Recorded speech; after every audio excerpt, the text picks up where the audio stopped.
Past the hills and rivers wide, where wildflowers freely bloom. In this land with skies so open, where can our children play? In cities bustling bright and loud, cars and lights that never sleep, do they find a piece of sky? Where can our children play? Bring them fields of green and gold, let their laughter echo clear. In a world so tightly wound, where can our children play? Mountains whisper ancient tales, forests sing in harmony. Will these wonders slip away? Where can our children play? Beyond the screens and towers tall, where dreams once were born and bred, do they carve new paths of joy? Where can our children play? Let's be stewards of this earth, guard the spaces wide and free. Do they find a piece of sky? Where can our children play?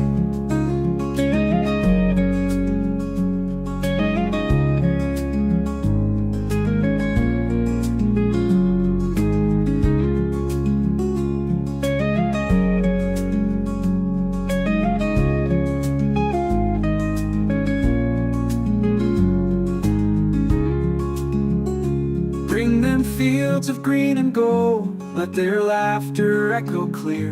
In a world so tightly wound, where can our children play? Bring them fields of green and gold, let their laughter echo clear. In a world so tightly wound, where can our children play?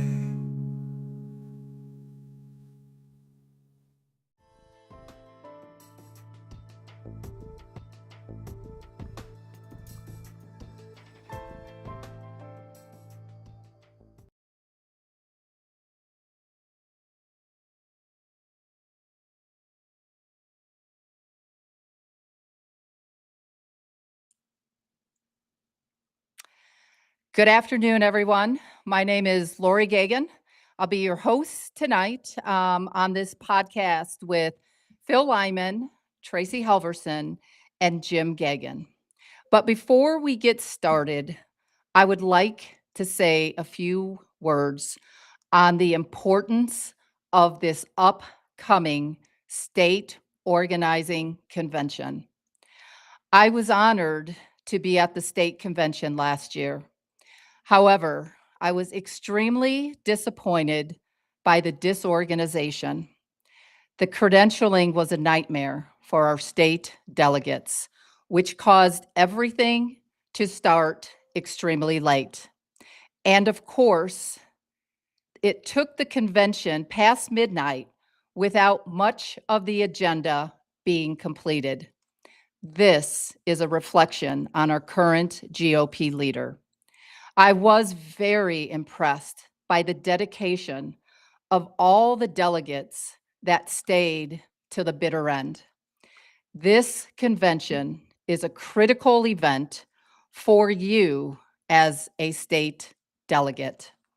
It allows you to shape the party's leadership, directly influencing Utah's political direction, which we know has been going down the wrong path. Utah is on the government's radar because of it. We need to get back to our grassroots of being known as a conservative state. We find ourselves beholden to politicians who harm our families by not listening to the people and putting into place greedy bills that most of us do not want. They like to talk the talk, but not walk the walk.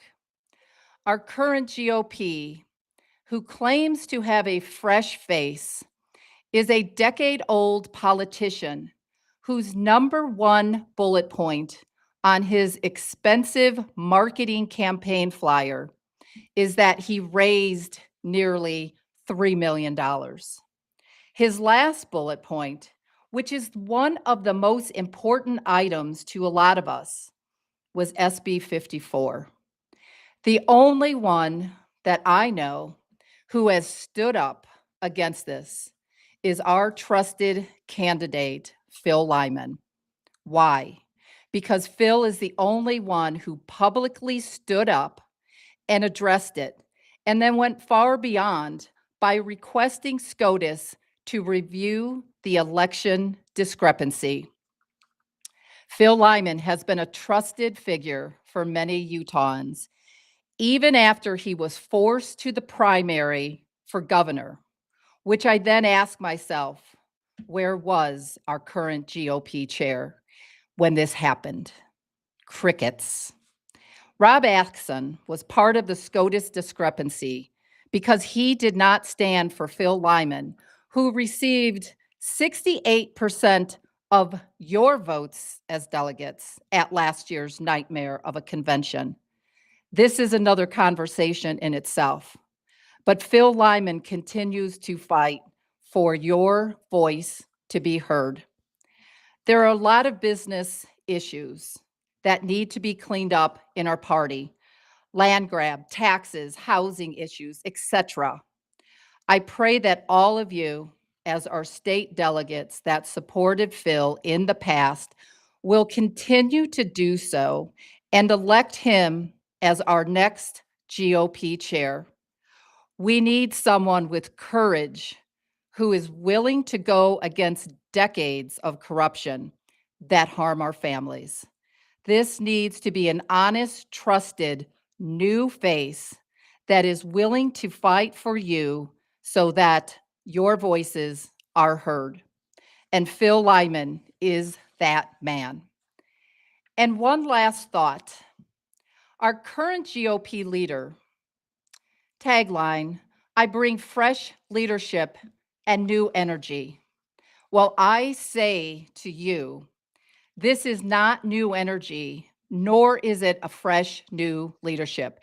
It is a decade of an old politician who just came out and said he had to register as a lobbyist. Now ask yourself, how long has he been a lobbyist? Which is a conflict of interest. Phil Lyman, we need experience, tested leadership, not unproven ambition in critical times. We were one of the states this election that had an uptick from red to blue in this election. Change happens this month. We do not have another 5 years. This election this month with our GOP leaders changes the direction of Utah. And Leighton, if you could play that video, please. Key question that we have to ask ourselves, all of us, is what are we going to do? And I challenge all of you to think about what you're going to do today, what you're going to do a year from now, what you're going to do 5 years from now. We need a 5-year plan, all of us. We need a 10-year plan, all of us, within the party and within our neighborhoods and within our families. The Utah Republican Party, the principles that we believe in, our platform is a force multiplier for good that has helped contribute to the fact that Utah is the best state in the country. But our potential is far higher and exceeds in tremendous ways anything that we've accomplished thus far. So our high watermark is not enough. I firmly believe that God expects us to step up to the plate and to rise to the occasion and to be that force for good, because Utah needs to be in the driver's seat as an example to the rest of the country. You look in Utah, here in the Intermountain West, in my lifetime, we went from all Republican states except for labor union, tough Montana, that was kind of a lot of minors and different things. And what is it now? Nevada, New Mexico, Arizona, and Colorado have all gone red to blue. Utah's next. Now, we did get Montana back because the Democrats went so crazy, but Utah is next if we're not careful. So Utah has to do the work now to make sure that what happened in those states never happens here. And again, I believe that our potential and our expectation from our maker is for Utah to be the force multiplier to retake those other states, to make sure. Decade politician who just came out saying that we need to take it back.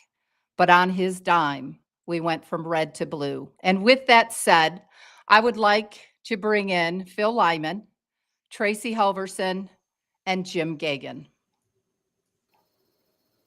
So welcome. Hello. Hello, Phil. Hello, Tracie. Hello, Hello. Jim. It's great to Hello. see you all. So, you know what? We have a lot of questions. We have a lot of answers that the state delegates want to hear. So let's just jump right in. Phil, I have the first question for you. Okay. Can you explain to us why Rob Axon was named in the SCOTUS appeal? Yeah, the main reason why Rob was named is because he would need to be ordered to take some sort of action to leave him off. And I talked to him before. I said I can either put you on this case. I'd love for you to join it as a plaintiff. If not, then you have to be on as a defendant because you're involved in this, and there's going to be some action that the court is going to take that would either support you or go against you, depending on which side of the issue you're on. So I guess that's in a nutshell. The court was asked to take some action related to the election, and the GOP was going to be pivotal in basically putting my name back forward as the candidate for a re-election. Thank you, Phil. Tracie, as a supporter of Phil's vision, can you chime in on any additional thoughts of your own? So the petition that Phil did to this Utah Supreme Court, it was just to ask, hey, the law says this, you guys chimed in 2016, and it's being applied this way. So it wasn't a malicious thing, it was an administrative thing. And if the party would have joined Phil, in my opinion, it wouldn't have got dismissed by that one judge because it would have detoured that illegal dismissal. That judge didn't have even the authority to dismiss it. The code even states that he had to review it, but they just dismissed it. And I feel like if the party would have stood up for the delegates, just not even Phil, because it's the delegates' vote, it would have helped Phil. It would have been more of a, we need to straighten this out. So basically, for me, on everything that I've researched and done, following Phil, following Rob, and my opinion, I feel that the current GOP leader should have stood up for somebody fighting against something, in my words, which I feel it was corrupt and crooked. But Jim, take the next question. Can I just respond really quick to that? Sure. Because this has never been about my fight. I mean, I say it's not my fight, it's the fight. And it's the fight for the GOP. It's the fight against the kind of the elite, the top-down power structure. And it's exactly what the GOP says that they're going to stand against, is kind of that, government by an oligarchy or an autocracy, and instead from the bottom up. And so it's disappointing when I find myself fighting someone else's battle, and the person or the group or the party in this case doesn't step up and fight with you, and then you end up naming them as a defendant. It's like, man, we said we were going to do this together, and now that it's time to really go to the mat, you're not there. Thank you. And that's 100% correct. So thank you for interjecting that. Jim? So Tracie, I'm going to have Leighton play a video, and then I'm going to ask you a question about what your thoughts are on SB 54 and why there was no pushback from the party, even though 68+% of the delegates voted for Phil. Okay. So Leighton, play that clip, please.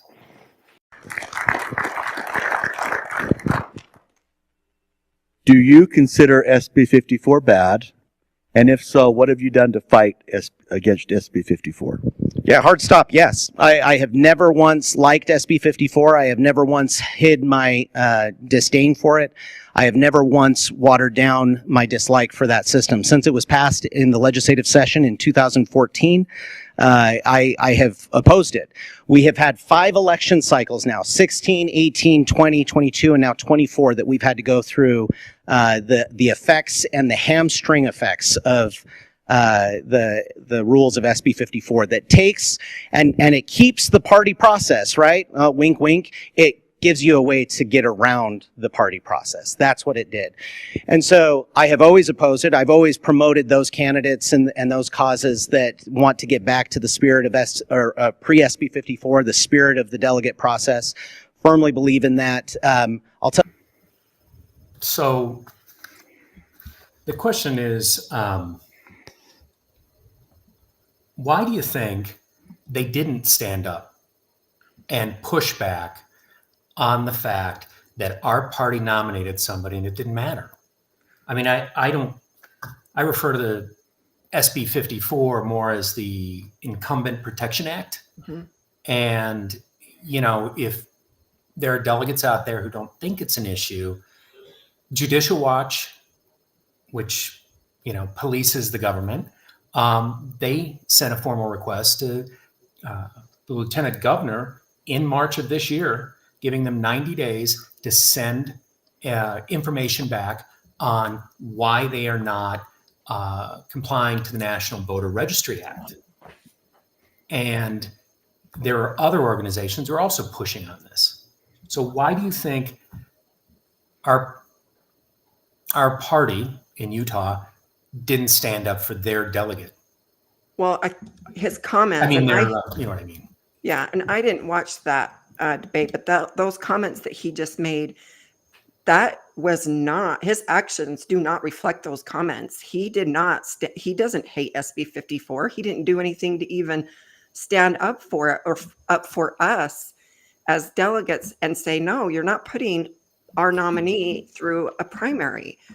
That's not what we stayed for 18 hours or whatever it was. But in my opinion, it's because when you have a lobbyist is someone, that's how they earn their money. They push policies. And if you tick off the wrong legislator, they're not going to pass your bill. And then that's going to make the company you're pushing the policy for, well, I guess you missed out on your bonus. So if you don't have somebody in there that will fight for you and stand up for our party, it's just going to be staying status quo like this was. I reached out to Rob several times, even with the CD2 race, and said, come on, Rob, we need someone strong, a strong leader. Stand up for our party. They cannot force those rules upon us. And he just would always just brush me off because he wants status quo. He can't upset anybody. Yeah, I have a feeling that in his world, everybody was a Republican. So what difference did it make? Yeah. But it made a difference. A lot of people spent their time, the delegates, the caucus system, all of those weekends. And for what? Well, and I don't like the policies that I'm seeing coming out of the legislature. And it's a business. It is not a representative form of government. They have been given a list of bills to pass. And if you do not join, they will make sure you're not reelected. So that is why they just keep going along. And Phil's the one that, I mean, he was in the House. He learned that's what's going on, is they're not listening to the people. You want to, am I supposed to take the next question, Laurie? Yeah, you know, hey, Leighton, can you play that third video, please? So for me, I spent 13 years in the United States Senate working for Senator Mike Lee. So I took that as my professional kind of path. And then shortly after being elected to the party chair position here, I left his office. One of the reasons I left his office is I didn't want this service to ever seem as it was beholden to one individual, even if I agreed with him. I didn't want my decisions to reflect on him or his decisions to reflect on the party. So I moved into the private sector and I do consulting work. So I consult on businesses, startups, a couple of energy companies, and a bunch of nonprofits.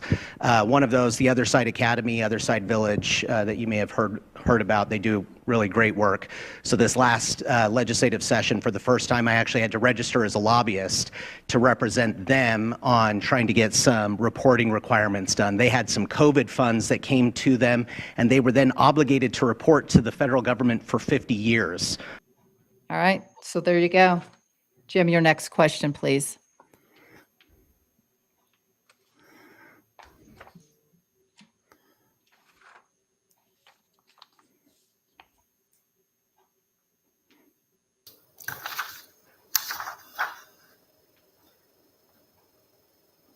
So as a lobbyist, I mean, I think Tracie kind of addressed it.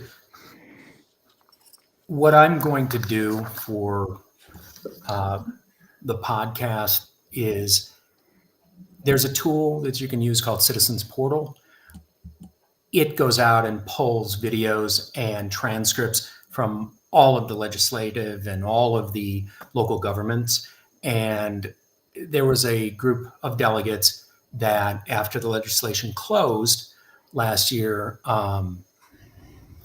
Rob addressed most of these questions in ways that I don't think you're going to be happy with. When asked about SB 54, his response was, well, I did what the party told me to do, or what our platform said, our bylaws rather.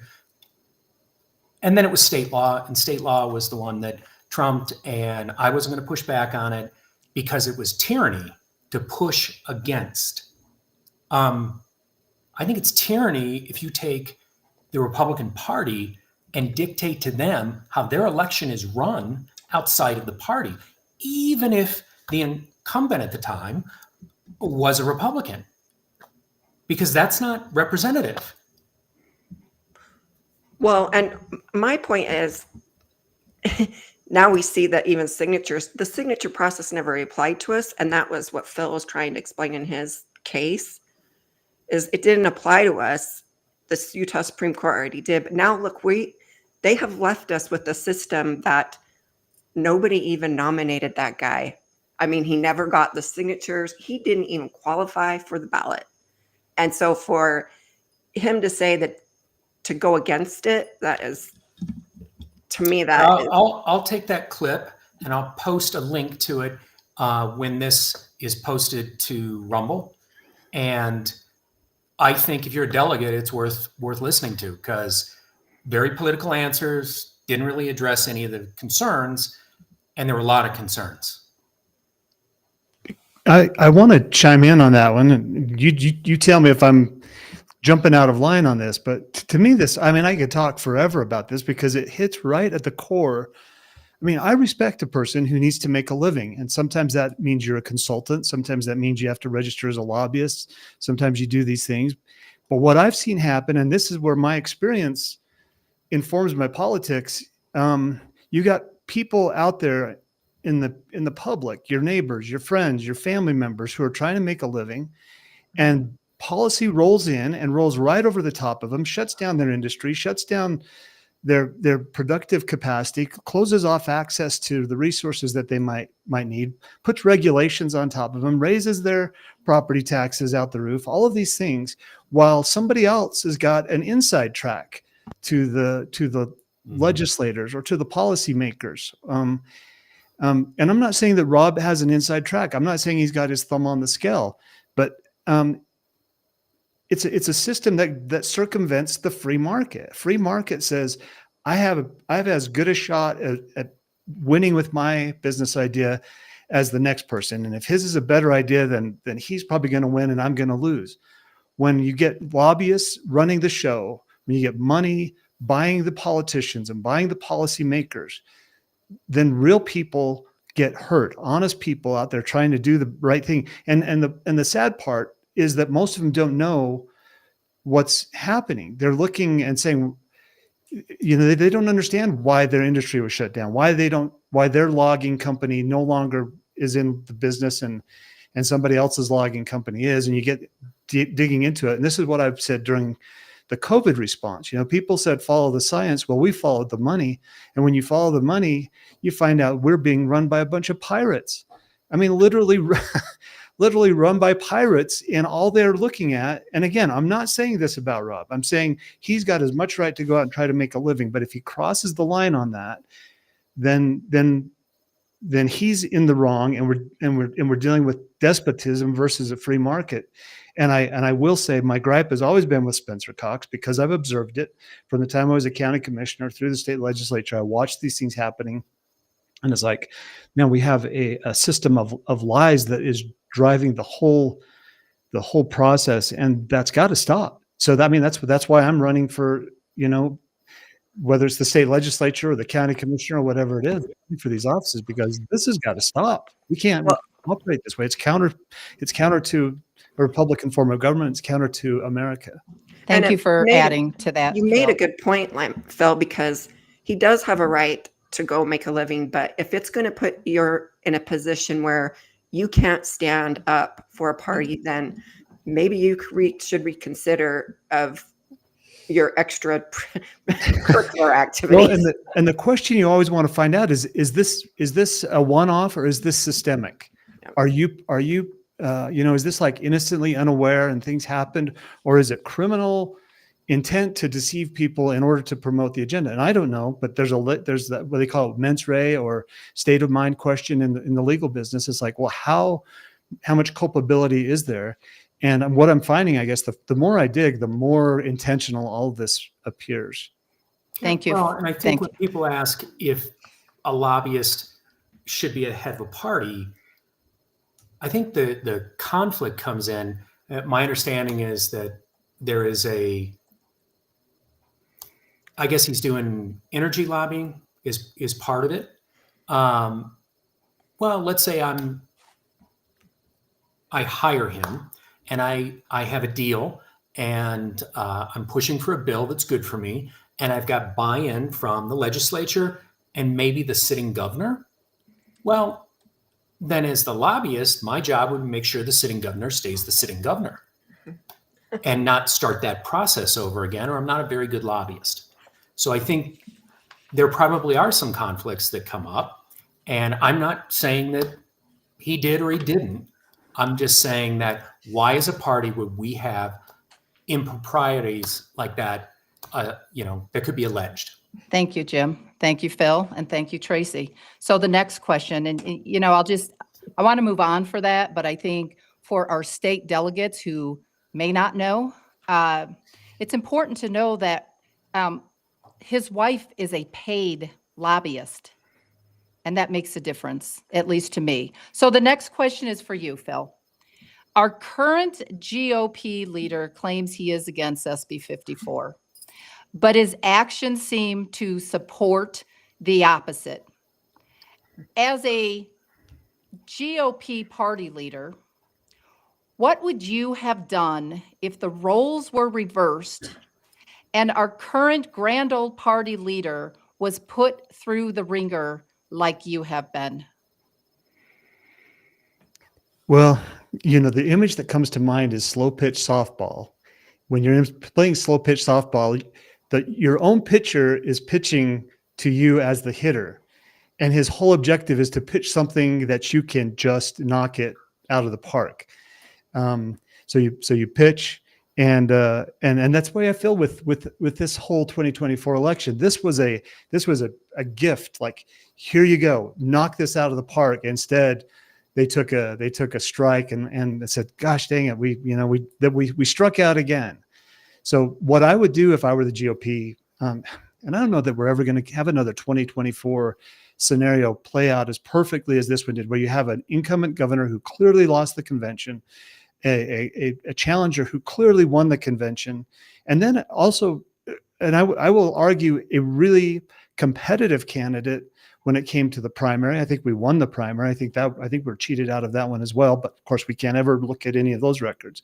So you have a really viable situation where it's like, this is going to come down to whether or not the party gets involved, and they didn't get involved. So it's like, you can't then come and say, I'm against SB 54 and I'm for convention candidates. It's like, there is no way you can claim to do that. So, but if I were the party chair, number one, I would be fighting, assertively, not waiting for this big slow pitch to come across, but fighting assertively to stand up for our candidates, to stand up to the lieutenant governor's office, and really to stand up against the obfuscation that we have in Utah. It's a culture of obfuscation. We should have a culture of transparency. The GOP is the 800-pound gorilla in Utah. They have the ability, if they were to flex their muscle, they could affect things on such a dramatic scale. And I almost think that they know that, and sometimes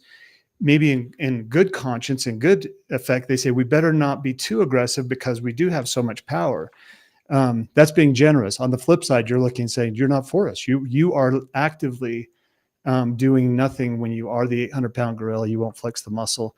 That would not be the case if I was the chair. We would be well, and I'll couch it with this. The SCC is in charge. You're just the chairman of the state central committee. There's not a lot you can do without them, but there's a lot of influence that you can assert. And I would assert all the influence I could to get the GOP active. Thank you for that, Phil. Jim, next question.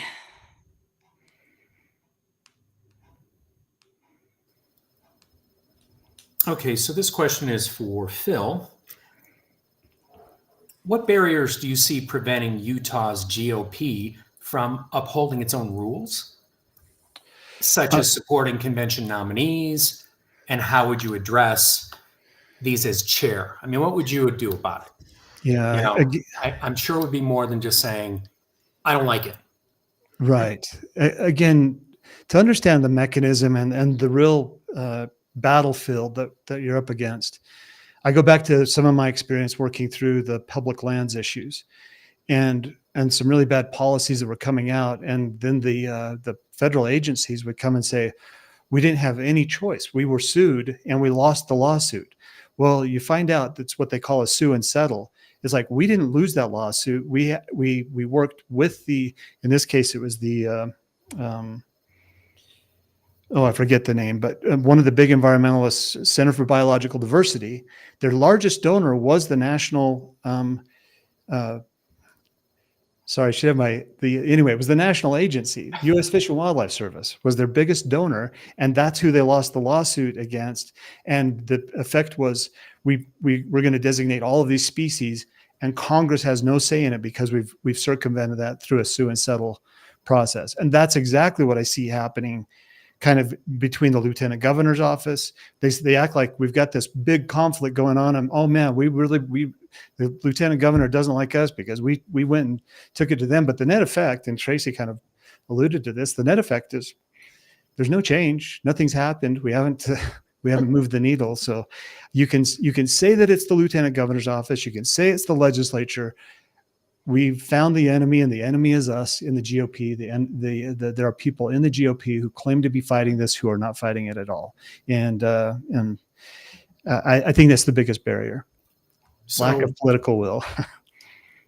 One of the reasons that it makes a difference is in the 2024 election, Spencer Cox, John Curtis, Blake Moore, and in 2018, Romney were not the convention choices, and they bought signatures.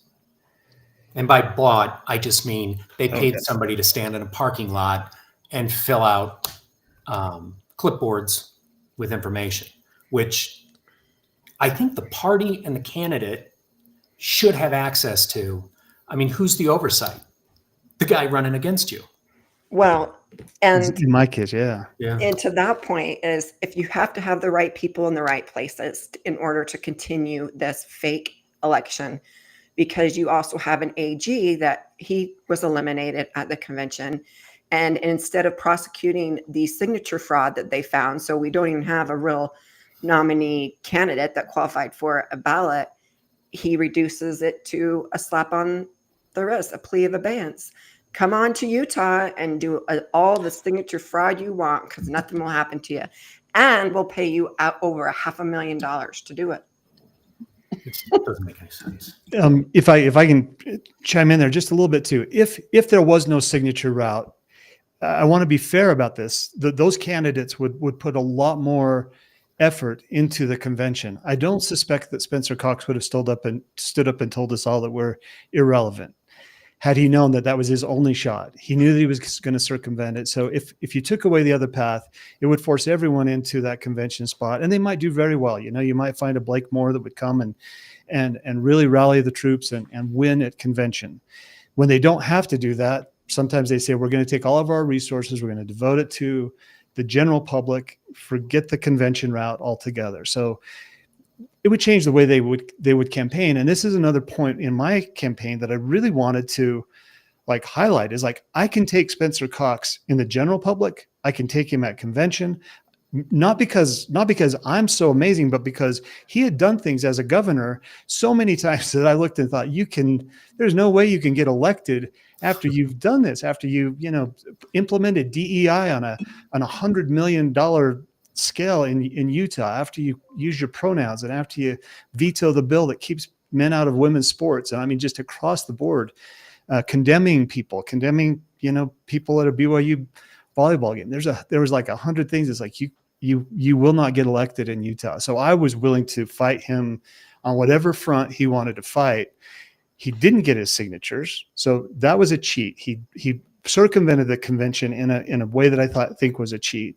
And then the primary election, to me, is the biggest. It's the biggest cheat that occurred, and I can say that because it'd be very, very easy to disprove me just by opening up the voter rolls and the cast vote records. Will they do that? Absolutely not. No, and it's outside of your election for the delegates and I was there. I watched, Spencer Cox basically get booed off stage and scolded the entire convention. And then because it was ranked choice voting, he had 2 more opportunities to address the crowd, and he didn't even have the courage to do that. He sent proxies up because it didn't matter. So I'm hopeful that we can get somebody, maybe you, Phil, in a position in the party that will take a stand. Well, Thank you. I think Phil will. He's shown that he will. Thanks for that. Thanks for that answer and the question. Tracie. Jim, do you want to take the next question? Sure. 6. Thank you. This is for Phil again. What steps would you take, or how would you restore the relevance of the state delegates? So it's not just a waste of time or some straw poll at a rodeo with SB 54 to ensure the voices of the delegates and the people they represent are, relevant and shape the GOP in the future. Yeah. Well, again, to really get to the reality, what is it that we're dealing with? And you have to look at the whole scene and recognize that an enemy hath done this. They come in and they cripple the delegate process. They cripple the caucus system, and then they could criticize the caucus system, and then they make fun of the caucus system, and then they make sure that the primary results don't match what the caucus did. And all of this is done by people who really hate us as delegates. They want us to go away. They really hate the Republican Party. But they know in Utah that it's a great way to, rather than trying to come in with a third, with another option, let's just take over the Republican Party. That way you cover all your bases, and it's very systemic. So in order to restore the relevance of the delegates, you have to acknowledge and confront that reality that we are a captured party by our worst enemies. And if you look at this is not left and right. This is up and down. This is like a uniparty, Envision Utah elite group at the top saying, no matter what you do, we will control politics in Utah. Mm-hmm. And people at the lower end they've got to stand up and say that's not going to happen. And then at the crossroads, whether it's up and down or left or right, is government, and government is supposed to protect the liberty of the people, not take their stuff or prosecute them into oblivion or whatever. They're supposed to protect that liberty. And the GOP, I would argue, the GOP is the rightful conscience, I guess, of the government in Utah, especially. If we're not going to stand up and hold them accountable, we certainly aren't going to expect the Democrats are going to step in and hold government accountable to the people. That's the GOP's job. Yeah, and I think the GOP in Utah was as strong as we were, as I thought it was, we wouldn't have started to slide blue. I don't know if you guys have been through Salt Lake lately, but Yeah, we're definitely on the wrong path. we're losing the conservative grassroots people. They're discouraged. They're looking at saying, this is Why not the bother? party that I, and the leadership. And I've been in the legislature when we have these big meetings. It's like, and they will say, Utah prefers a Mitt Romney Republican to a Mike Lee Republican, and we need to shift more to the Mitt Romney. Well, that's gaslighting. That is not true. That is not what the Republican Party wants. That's what the Democrats want. That's what the Uniparty wants, but it's not what the people want. So Yeah, again, I refer to Utah as, yeah, a rhino sanctuary, or at least it seems like it's getting there. and it's sad. You see these good these good conservative people that are just saying, I'm not doing this anymore. They switch over to either go independent or libertarian or Don't vote at all. Or don't vote at all. Yeah, even worse. Yeah, agreed on that. All right, next question. This one's for you, Tracie. Is there a way to make delegates feel relevant again and still put convention nominees on the general ballot? Yes, and that is just enforce the law. I mean, the law doesn't require us to use signature gathering. I know everybody thinks that we're going to have to remove SB 54, but if the law was just enforced and the party stood up for the candidates, it would have ended. I'm sorry, but Phil did the right thing when he did, hey, I'm questioning how this election is being applied, when he did the Utah Supreme Court. But of course, that justice is the one that swears in the governor and is appointed by the governor. So he's going to just dismiss it. But if you have a party chair or leader or SEC group that will stand up and say, no, you're not putting those people. That's not our rules. A state cannot do that. It's already been ruled upon. There's already been court cases. But if you don't have a strong chair, it's going to be doing the same thing. Just going to go through the same motion, and they're going to put their signature gathers on it. And we're left with fraudulent elections, in my opinion, and no one's changing it. And that's why this election is so important, again, because change doesn't happen 5 years from now. No. Change happens this month. This is the time for the state delegates who are following Phil to continue to have their voices heard. So thank you for that. Jim, you've got the next question. So, Phil, what would you do differently to make the convention or the caucus system in general work a little bit better? There were long lines, delays, Right. There was no food, you couldn't get through the bylaws and the business of the delegates because they ran out of time. And a lot of that was due to the fact that it was poorly managed. I also, I think that a lot of the delegates felt that it was amateur hour, and I'm not being mean. I'm just saying, I bet we've all been to lots of conventions and things. And I don't mean political, but just events, and they're run better than this. Yeah. Yeah. I mean, if you were, say you're Jordan Peterson and you're coming to the Salt Palace, you would say, I want to make sure everything goes right here. This is an event. I want people to enjoy themselves. I want good security, but I don't want that security to be overbearing. I want people to be able to find food when they're hungry. I want people to, to really like be in their best mode as they're carrying out that business. So you have to anticipate that this convention is going to be fatiguing to people. So you try to make them comfortable. The credentialing process at the last convention was astonishingly fatiguing.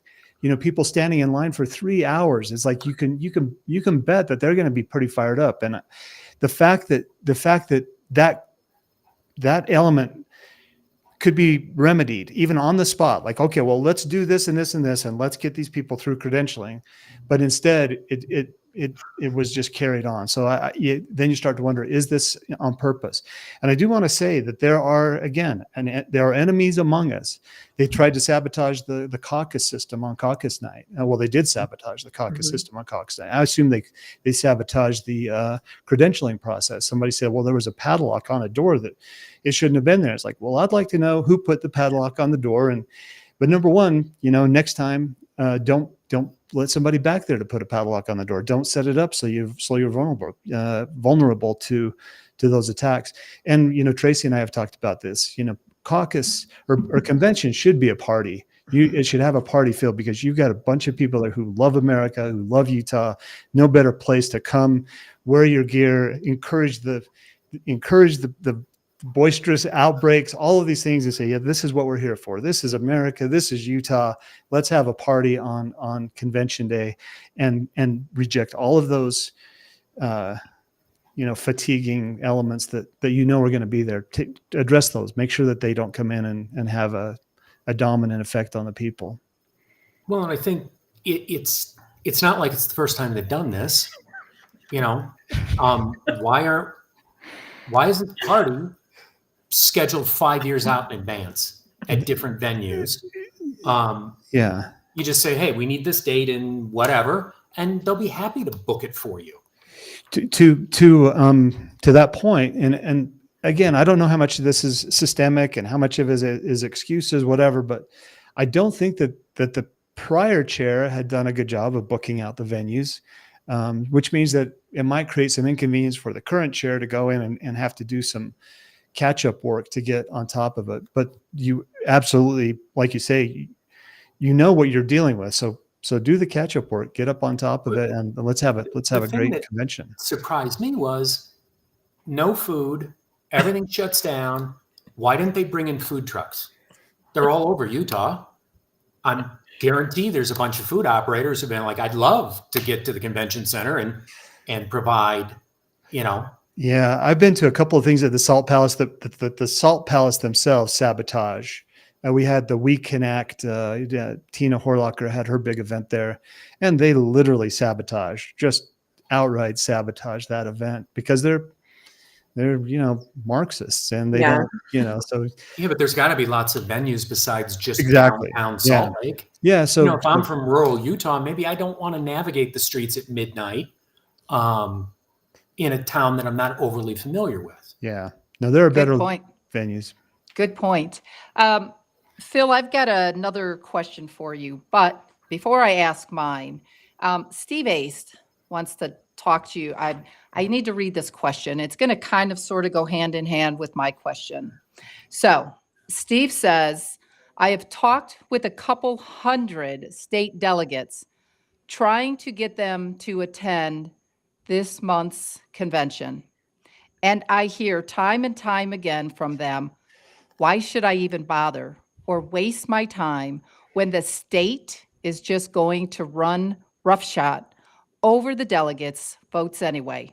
Why should we take valuable time and energy out of our lives when the party will not back the delegates' wishes? So I would like for you to answer that, and then I'll go into one final question that's going to kind of go hand in hand with it.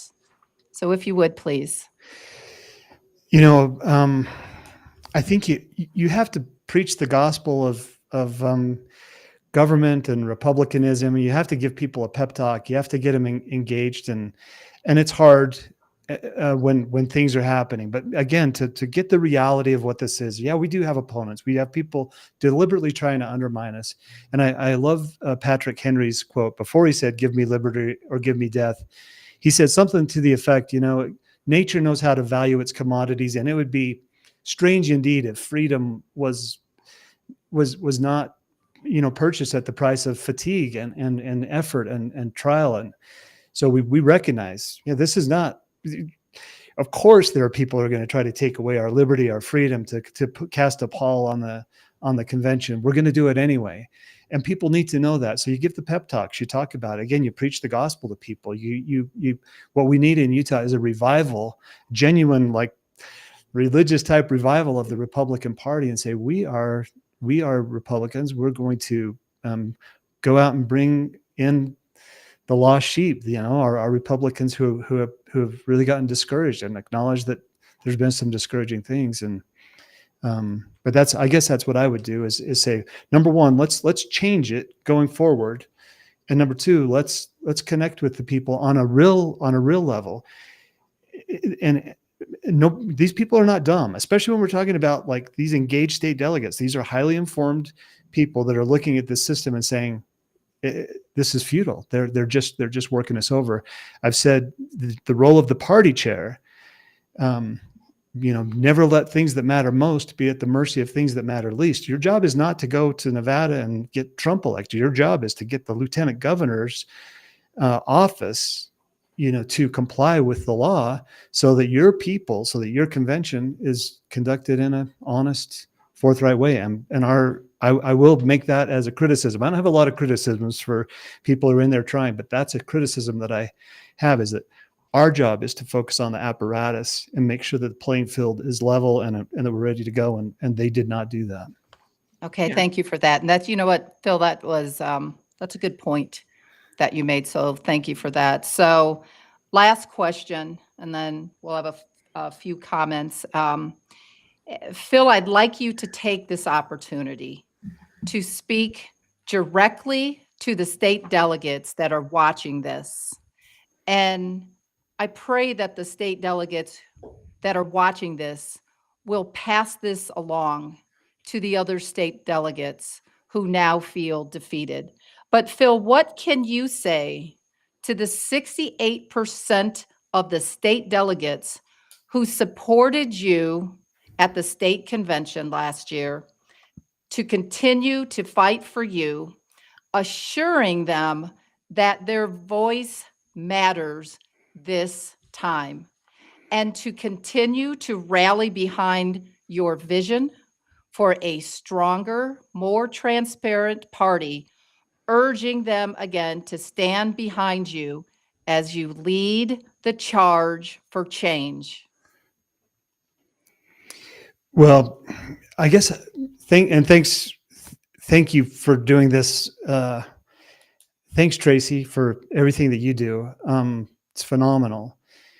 What I would say to the delegates, and I guess to everybody, is they've labeled us as divisive, however you want to pronounce that word.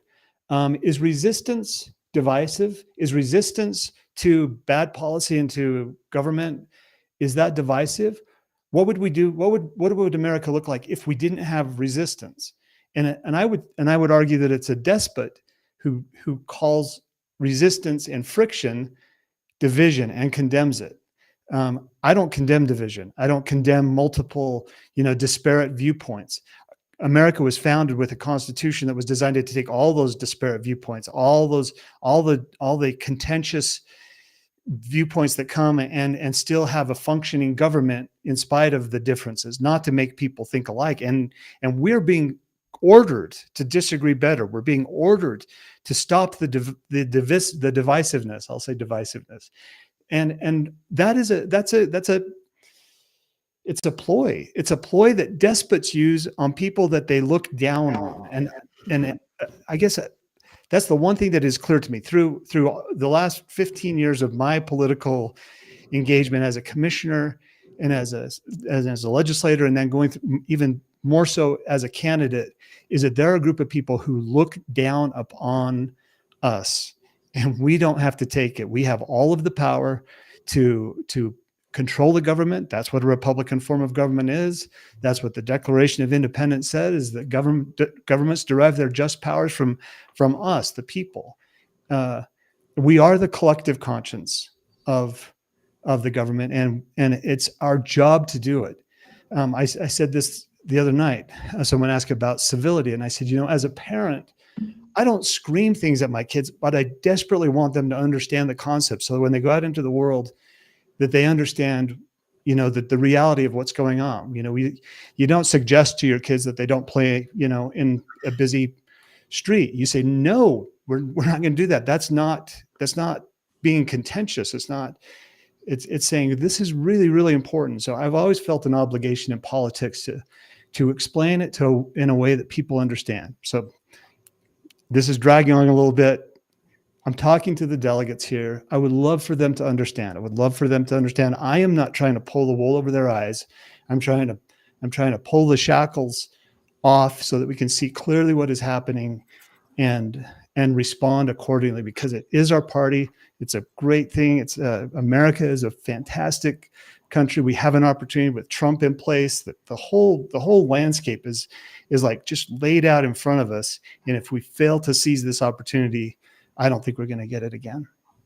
Thank you, Phil. So I just want to make some final comments, and then Tracie, I'll give you a few minutes just to wrap up to see if you have any final comments.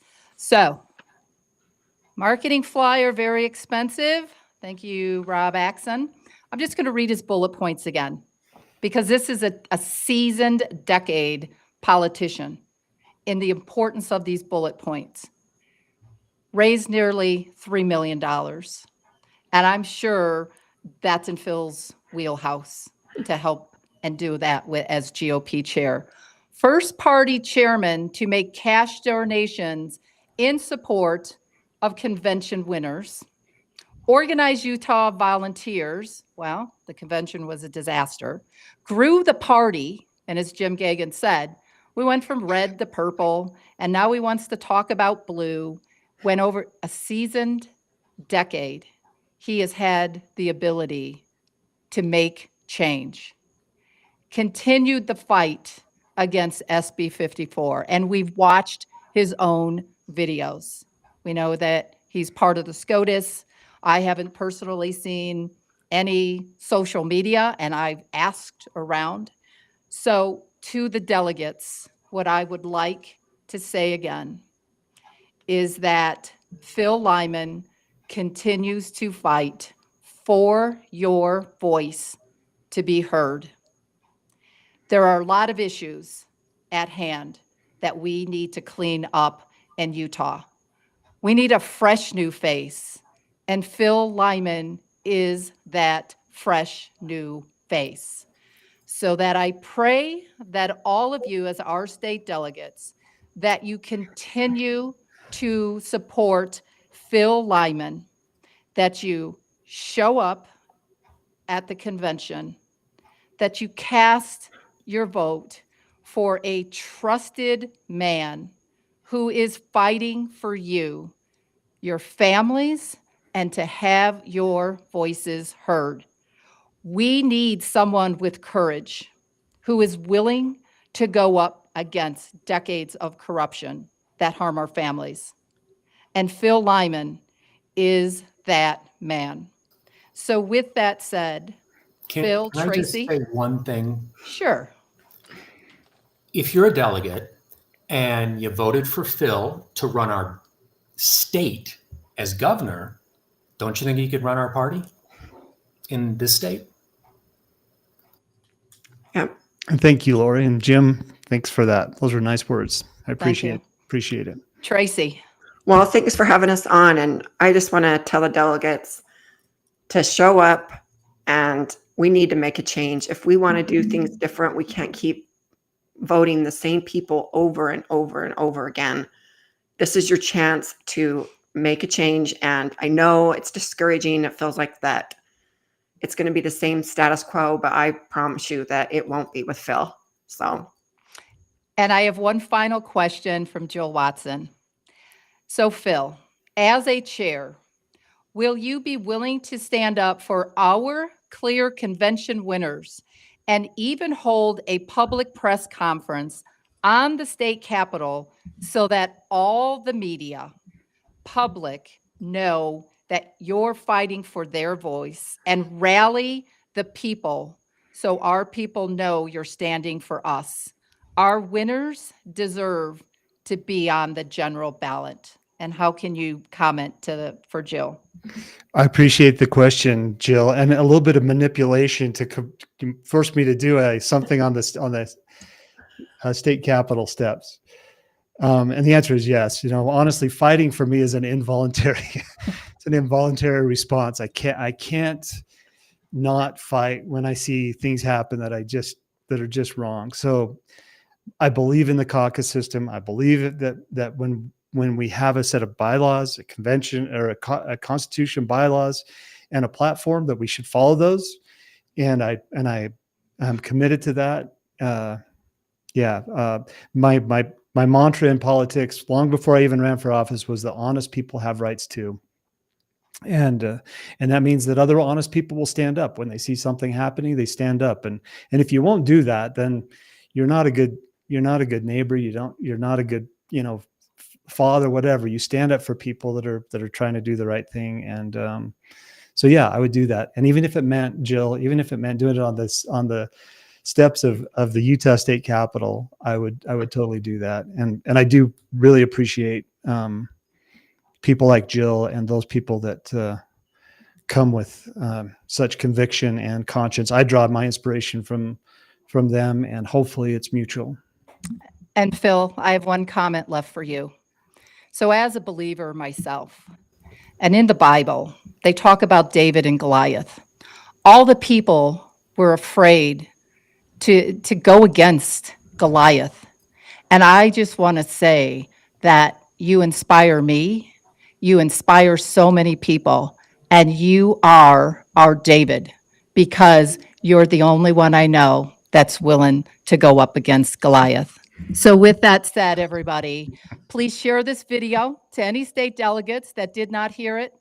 I look forward to seeing every state delegate at the convention. And please remember, we need a man that's trusted, but more importantly, we need a man with courage. And Phil Lyman is that man. So thank you all, and have a blessed night. Good night, everyone. Thanks, Tracie, Laurie, Jim. Bring them fields of green and gold, let their laughter echo clear. In a world so tightly wound, where can our children play? Bring them fields of green and gold, let their laughter echo clear. In a world so tightly wound, where can our children